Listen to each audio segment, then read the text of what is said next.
Hello दोस्तों, हम लेकर आए हैं आपको पार्टिसिपल बहुत आसान तरीके से। आपको पता है पार्टिसिपल 3 प्रकार के होते हैं। जो इंटर के बच्चों के लिए पढ़ने के लिए जो आता है उसमें बहुत लेंथी दिया है, हमने बहुत इजी तरीके से यहाँ पे बना दिया। आपके लिए 3 ही लॉजिक याद रखने हैं, आप पार्टिसिपल कभी भी भूल ही नहीं सकते हो। Number 1 present participle, number 2 perfect participle, number 3 past participle.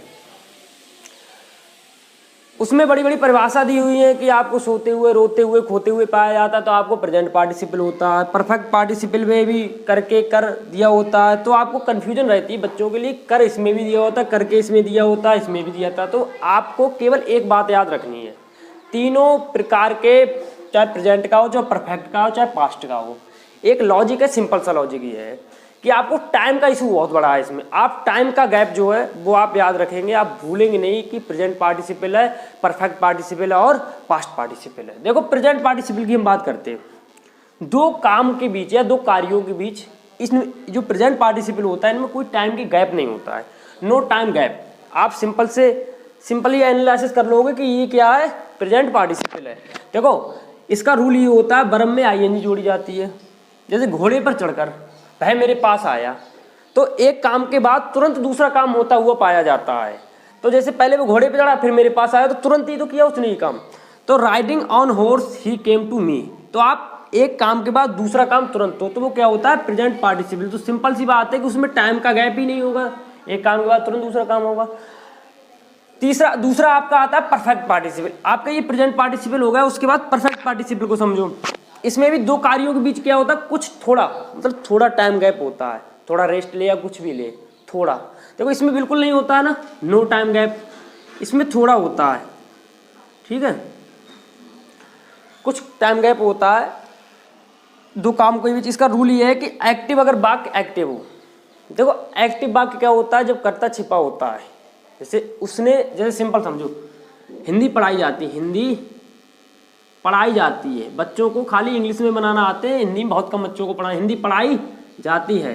तो ये वाक्य पैसिव में है, और मैं हिंदी पढ़ाता हूँ, मैं हिंदी पढ़ाता हूँ, तो ये किस में हो गया, पैसिव में होगा। तो आपको लॉजिक याद रखें। देखो एक्टिव में क्या होता है, जो हमारे 12 प्रकार के टेंस बनते हैं वो सब एक्टिव में होते हैं।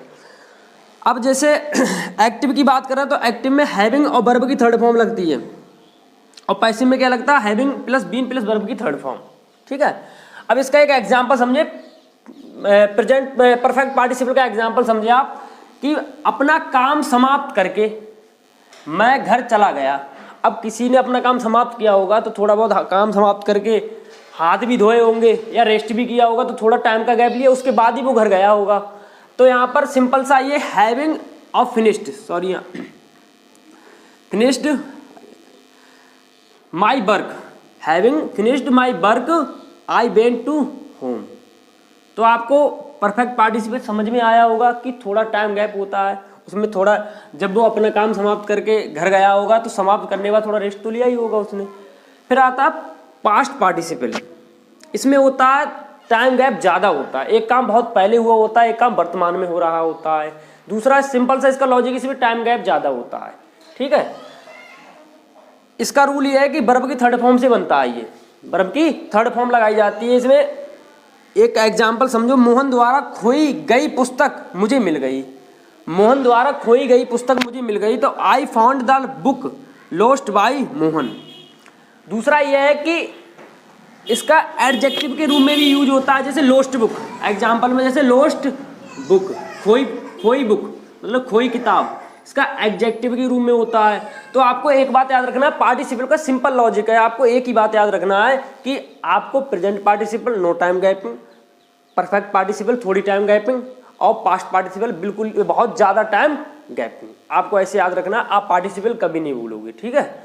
हमारी वीडियो आपको लाइक लगे, अच्छी लगे, पसंद आए तो इसे लाइक जरूर करें।